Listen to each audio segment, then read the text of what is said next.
ആകാശവാണി. നമസ്കാരം. പ്രാദേശിക വാർത്തകൾ വായിക്കുന്നത് സുവർണ.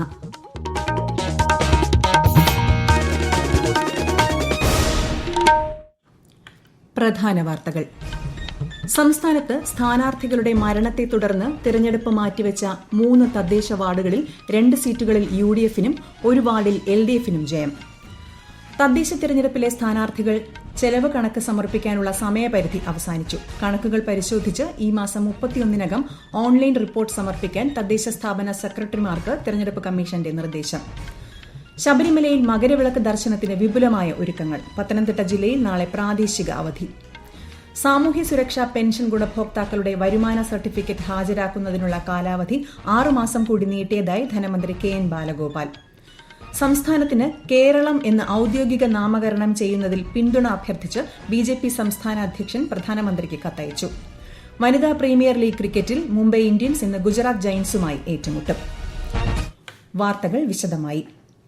സ്ഥാനാർത്ഥികളുടെ മരണത്തെ തുടർന്ന് തിരഞ്ഞെടുപ്പ് മാറ്റിവെച്ച 3 തദ്ദേശ വാർഡുകളിൽ 2 UDF-നും 1 വാർഡിൽ LDF-നും ജയം. മലപ്പുറം മൂത്തേടം ഗ്രാമപഞ്ചായത്തിലെ പായിമ്പാടം വാർഡിൽ 222 വോട്ടിന്റെ ഭൂരിപക്ഷത്തിലാണ് UDF സ്ഥാനാർത്ഥി കൊരമ്പയിൽ സുബൈദ വിജയിച്ചത്. തിരുവനന്തപുരം കോർപ്പറേഷനിലെ വിഴിഞ്ഞത്ത് UDF-ന്റെ KH സുധീർ ഖാനാണ് ജയം. എറണാകുളം പാമ്പാക്കുട ഗ്രാമപഞ്ചായത്തിലെ ഓണക്കൂറിൽ LDF സ്ഥാനാർത്ഥി CB രാജീവ് വിജയിച്ചു. തദ്ദേശ തെരഞ്ഞെടുപ്പിലെ സ്ഥാനാർത്ഥികൾ ചെലവ് കണക്ക് സമർപ്പിക്കാനുള്ള സമയപരിധി ഇന്നലെ അവസാനിച്ചു. മത്സരിച്ച 75,627 സ്ഥാനാർത്ഥികളിൽ ഓൺലൈനായി ആകെ 56,173 പേർ കണക്ക് സമർപ്പിച്ചിട്ടുണ്ട്. ഓൺലൈനായി സമർപ്പിക്കാൻ കഴിയാത്തവർക്ക് അതത് തദ്ദേശ സ്ഥാപന സെക്രട്ടറിമാരുടെ പക്കൽ നേരിട്ട് സമർപ്പിക്കാനും അവസരം നൽകിയിരുന്നു. ഈ കണക്കുകളും ബന്ധപ്പെട്ട രേഖകളും പരിശോധിച്ച് ജനുവരി 31-നകം ഓൺലൈനിൽ റിപ്പോർട്ട് സമർപ്പിക്കാൻ തദ്ദേശ സ്ഥാപന സെക്രട്ടറിമാർക്ക് സംസ്ഥാന തെരഞ്ഞെടുപ്പ് കമ്മീഷൻ നിർദ്ദേശം നൽകി. സംസ്ഥാനത്ത് സമഗ്ര വോട്ടർ പട്ടിക പരിഷ്കരണത്തിന്റെ ഭാഗമായി പരാതികൾ ഈ മാസം 22 വരെ സമർപ്പിക്കാം.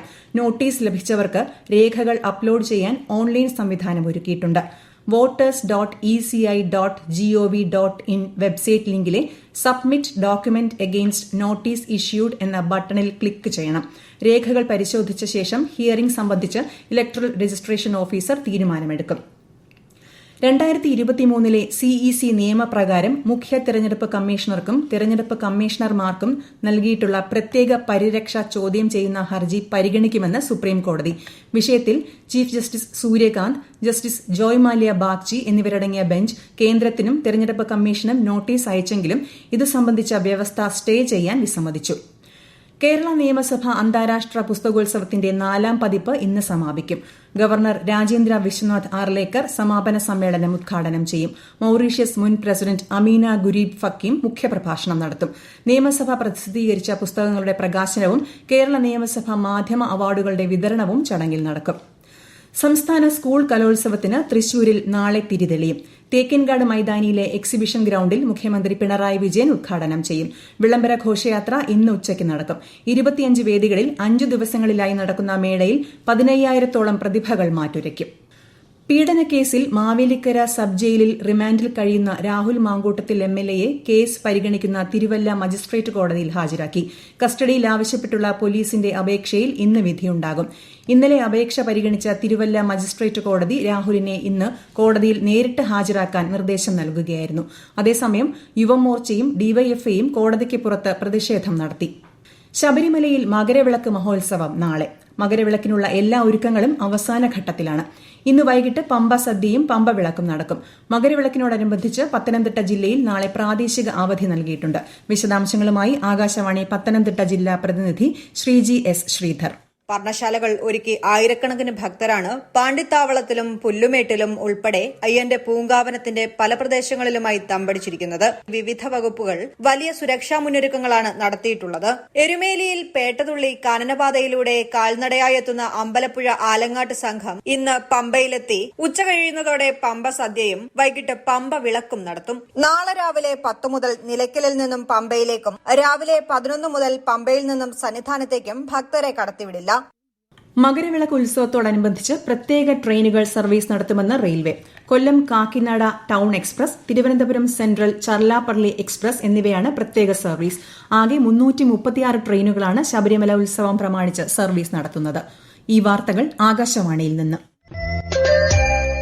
ആകാശവാണി വാർത്തകളും വാർത്താധിഷ്ഠിത പരിപാടികളും All India Radio news Thiruvananthapuram YouTube ചാനലിലും All India Radio news Thiruvananthapuram Facebook പേജിലും AR News_ തിരുവനന്തപുരം ഇൻസ്റ്റഗ്രാം അക്കൌണ്ടിലും AR News_TVM X ഹാൻഡിലും ലഭ്യമാണ്. സാമൂഹ്യ സുരക്ഷാ പെൻഷൻ ഗുണഭോക്താക്കളുടെ വരുമാന സർട്ടിഫിക്കറ്റ് ഹാജരാക്കുന്നതിനുള്ള കാലാവധി 6 മാസം കൂടി നീട്ടിയതായി ധനമന്ത്രി KN ബാലഗോപാൽ. അക്ഷയ കേന്ദ്രങ്ങൾ വഴി ജൂൺ 30-നകം വരുമാന സർട്ടിഫിക്കറ്റ് അപ്ലോഡ് ചെയ്യാനുള്ള സൌകര്യമുണ്ട്. കാലാവധിക്കുള്ളിൽ വരുമാന സർട്ടിഫിക്കറ്റ് ലഭ്യമാക്കാത്തവരുടെ പെൻഷൻ തടയരുതെന്ന് നിർദ്ദേശം നൽകിയിട്ടുണ്ടെന്നും മന്ത്രി അറിയിച്ചു.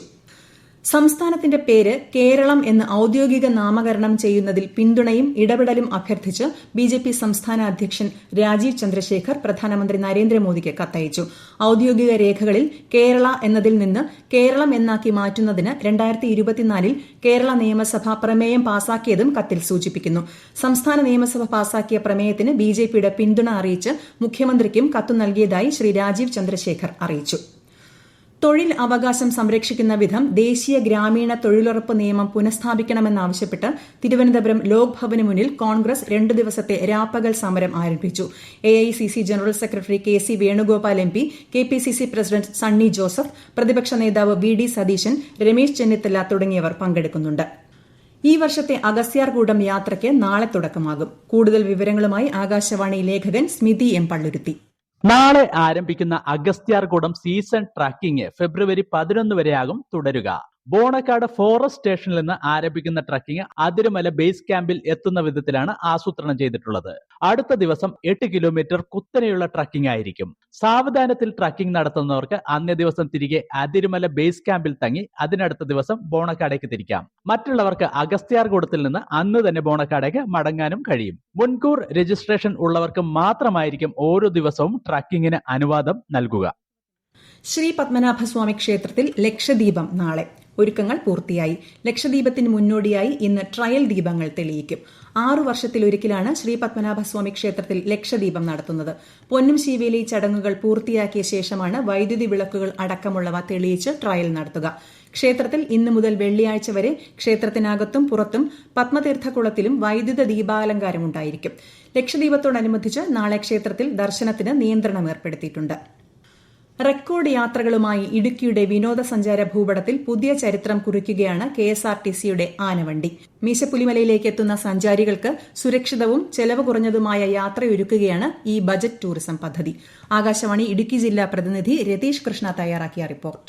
സൂര്യകിരണങ്ങൾ ആദ്യം സ്പർശിക്കുന്ന മീശപ്പുലിമലയുടെ മനോഹാരിത നുകരാൻ കൊതിക്കുന്നവർക്കായി KSRTC നടത്തുന്ന വെഞ്ഞാറമൂട് ഡിപ്പോയിൽ നിന്നുള്ള പ്രത്യേക സർവീസ് ഇതിനകം തന്നെ സഞ്ചാരികളുടെ പ്രിയപ്പെട്ട യാത്രയായി മാറിക്കഴിഞ്ഞു. വ്യത്യസ്തവും മറക്കാനാവാത്തതുമായ യാത്രാ അനുഭവമാണ് ആനവണ്ടി പകർന്നു നൽകുന്നതെന്ന് യാത്രക്കാർ ഒരേ സ്വരത്തിൽ പറയുന്നു. സഞ്ചാരികൾക്ക് ആവശ്യമായ സൌകര്യങ്ങൾ ഒരുക്കാൻ മൂന്നാർ ഗ്രാമപഞ്ചായത്തും സജീവമായി രംഗത്തുണ്ട്. കുറഞ്ഞ ചെലവിൽ മീശപ്പുലിമലയിലെത്താം എന്നതാണ് ഈ ബജറ്റ് ടൂറിസം പദ്ധതിയുടെ പ്രത്യേകത. റിപ്പബ്ലിക് ദിനത്തോടനുബന്ധിച്ച് രാഷ്ട്രപതി ഭവനിൽ നടക്കുന്ന അറ്റ് ഹോം പരിപാടിയിലേക്ക് കണ്ണൂരിൽ നിന്നുള്ള പത്മശ്രീ SRD പ്രസാദിന് ക്ഷണം ലഭിച്ചു. കണ്ണൂർ പോസ്റ്റൽ സൂപ്രണ്ട് അദ്ദേഹത്തിന്റെ വസതിയിൽ നേരിട്ടെത്തി ക്ഷണക്കത്ത് കൈമാറി. എറണാകുളം ജില്ലയിലെ മഞ്ഞുമൽ സ്വദേശിയായ യുവ സംരംഭകനും വിദ്യാർത്ഥിയുമായ മാധവ് A. നായർക്കും പരിപാടിയിലേക്ക് നേരത്തെ ക്ഷണം ലഭിച്ചിരുന്നു. വനിതാ പ്രീമിയർ ലീഗ് ക്രിക്കറ്റിൽ മുംബൈ ഇന്ത്യൻസ് ഇന്ന് ഗുജറാത്ത് ജയന്റ്സുമായി ഏറ്റുമുട്ടും. മുംബൈയിലെ DY പാട്ടീൽ സ്റ്റേഡിയത്തിൽ രാത്രി 7:30-നാണ് മത്സരം. ഇന്നലെ നടന്ന മത്സരത്തിൽ റോയൽ ചലഞ്ചേഴ്സ് ബംഗളൂരു UP വാരിയേഴ്സിനെ 9 വിക്കറ്റിന് പരാജയപ്പെടുത്തി. തിരുവനന്തപുരത്ത് റെയിൽവേ ഗുഡ്സ് എഞ്ചിൻ ടാങ്കറിൽ തീപിടുത്തം. സെൻട്രൽ റെയിൽവേ സ്റ്റേഷന് സമീപമാണ് തീപിടുത്തമുണ്ടായത്. പ്രധാന വാർത്തകൾ വീണ്ടും. സംസ്ഥാനത്ത് സ്ഥാനാർത്ഥികളുടെ മരണത്തെ തുടർന്ന് തെരഞ്ഞെടുപ്പ് മാറ്റിവെച്ച 3 തദ്ദേശ വാർഡുകളിൽ 2 സീറ്റുകളിൽ UDF-നും 1 വാർഡിൽ LDF-നും ജയം. തദ്ദേശ തെരഞ്ഞെടുപ്പിലെ സ്ഥാനാർത്ഥികൾക്ക് ചെലവ് കണക്ക് സമർപ്പിക്കാനുള്ള സമയപരിധി അവസാനിച്ചു.